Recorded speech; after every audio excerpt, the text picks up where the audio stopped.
केंद्र शासनानं 18 जुलै 2025 रोजी एक अधिसूचना जारी केलेली आहे. त्या अधिसूचनेच्या माध्यमातून या देशातल्या प्रत्येक ट्रॅक्टर ट्रॉली मालकाने GPS प्रणाली स्वतःवर बसवावी, स्वतःच्या ट्रॅक्टरवर.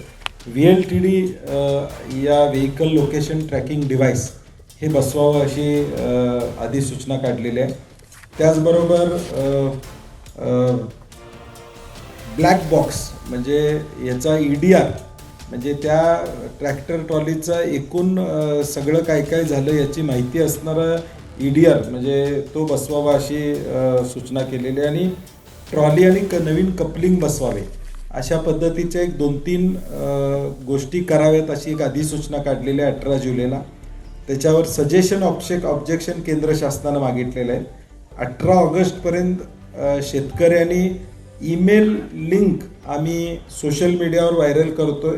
त्या ईमेल लिंकद्वारे या ऑब्जेक्शन्स केंद्राकडं पाठवावेत अशी आमची विनंती आहे.